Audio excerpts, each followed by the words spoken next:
by Samuel Hazo. It is a kind of a tribute, or at least an homage to a piece written a little over 100 years ago called Rhapsody in Blue by George Gershwin. It was the first piece that combined classical type music with jazz music, which was very scandalous at the time. And this has become one of the most famous pieces ever written by an American. This piece is, Mr. Hazo used the word barn burner to describe it. It's loud and it's fast.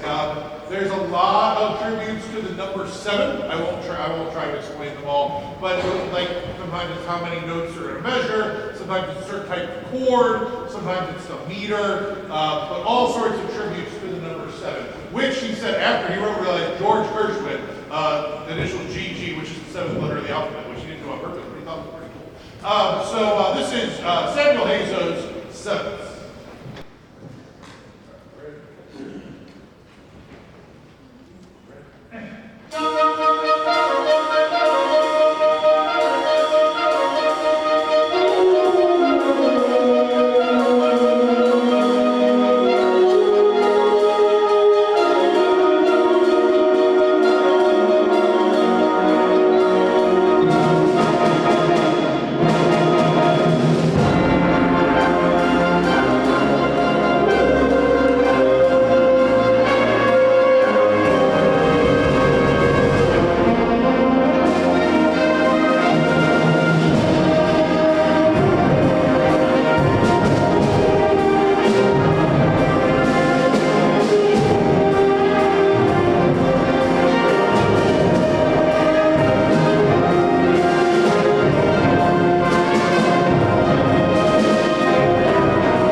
Up next is a piece by composer Mark Camphouse, and he decided, like we all do, he was going to go on a vacation and put work away for a week.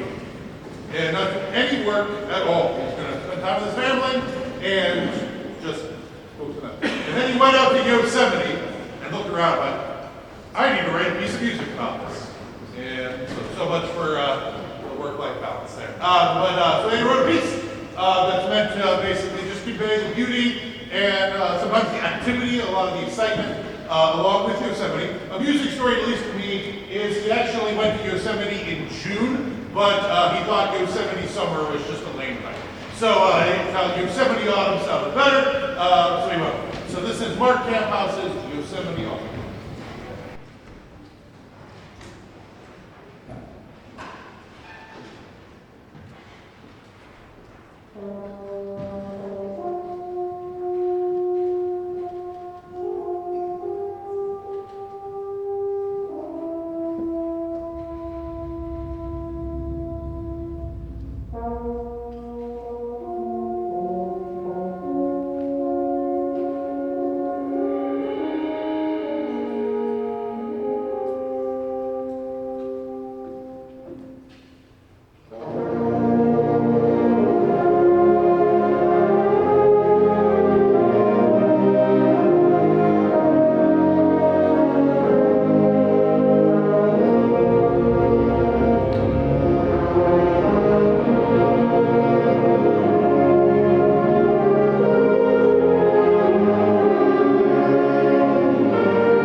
searching on YouTube for new band music, and I stumbled upon this piece by a composer I had never heard of named Kevin Day.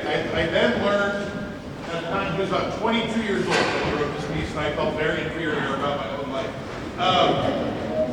Because it was maybe the coolest sounding piece I had ever heard. And I also thought to myself, that's really, really, really hard.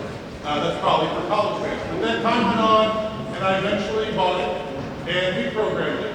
We started working on it on, I actually know the exact date, March the 9th, 2020. Oh, take a second to think about that. So we got about 5 rehearsals in and the world shut down. So we brought it back 2 years later, 2022, and a lot of these guys heard it, and they basically wore me down and bought me. I wanted to play this. I think Mr. Wintermeyer mentioned the term project piece with Symphony band on whether this piece is a project. It is really fun, and it's really awesome, and it is so much fun to play. A couple of these guys will hear clarinet, saxophone, and horn. That is, let's just say we can't program this piece if we don't have people who are really good playing those instruments. And the percussion's back there going crazy, going all that. Okay? So, yeah, we had a lot of fun. I do want to introduce one person who's joining us. He was a student teacher with us last spring, and he finished last week in art and conducted with second year earlier. And he's also an extraordinary piano player who's joining us tonight. Please welcome Mr. Joseph Barnett.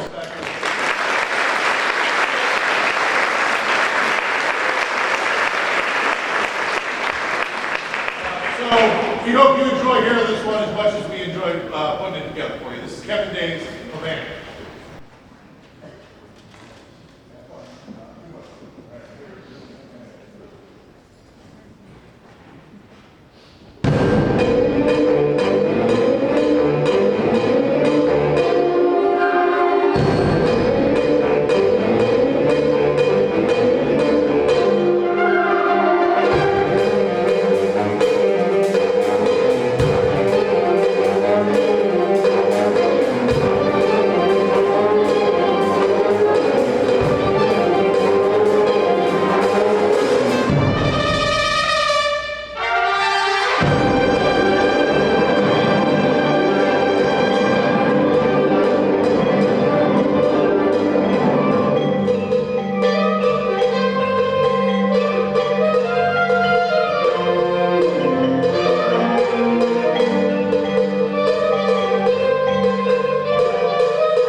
have not one but two school board members here tonight.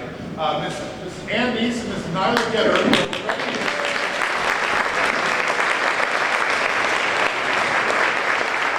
And they, I talked to them earlier, and they're like, well, we enjoy doing this. We don't do it just because we're on the school board. But please understand how special it is here in Miamisburg that we have at least two school board members, and there are many other school members that actually, like, it's something they prioritize in their life coming in support here. So that's truly, truly special. And the last person I want to recognize, and I'm not going to look at her, I'll probably break down a little bit. So I think everybody probably knows by now, we recently had a transition in our superintendent here in Miamisburg School. We've been blessed the last 5 years to have an extraordinary superintendent who has done so much for us and for me personally. And I think, I was thinking about what would I say about tonight, and the fact that she actually started at her new position this week, I believe. And she's still here supporting our kids tonight. It's just truly so special. So Dr. B, I've already texted, called Mr. Jackson down at Mason, and I've already had several conversations about you, and he knows how special of an administrator you're there. So if we could have a round of applause for Dr.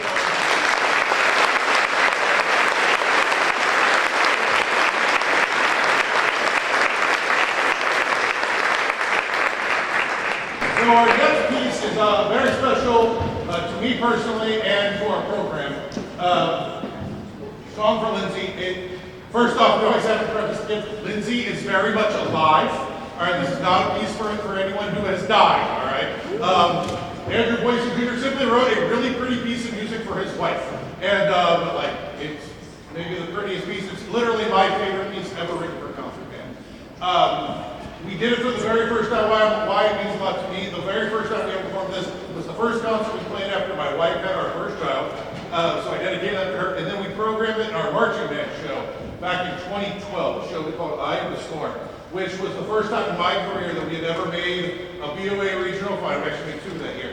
And it was really a turning point for this program, just in so many different ways. And that piece was really, to this day, probably one of my favorite moments. So we've done it here several times. To me, it's just a piece, if you're anything like me, when you listen to a piece, you always just kind of hope it goes somewhere. And for at least for me, this piece just always goes where I want it to go. It's just absolutely gorgeous, and they do an incredible job. So we hope you enjoy Andrew Boysen Jr.'s Song for Lyndsay.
feeling really good about myself. I was like, all right, I made it through my first year.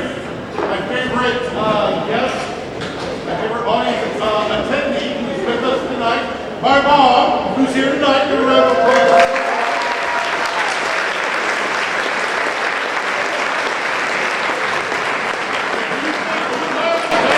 She's in her 35th year as a band player. So, you've been doing this a long time. She probably has been, and she's still definitely talented. So I go up and I hug my mom, thinking she would say the things moms say, like, good job, son, or I'm proud of you. But no, she said, you didn't play any marches. I like marches. Thanks, Mom, I love you too. Alright, so, at that point, I promised my mom that after the wedding, not only would we play a march to end our spring concert, but we would always play the march to end our spring concert. Sometimes we even do an encore. Spoiler, we're actually just kind of skipping straight to the encore this year. We got something you probably never heard, at least of this. But we got something we're just going to kind of jump straight to that. But we think we hope you enjoy America's March. I do want to throw a shout out as some people are getting some hats.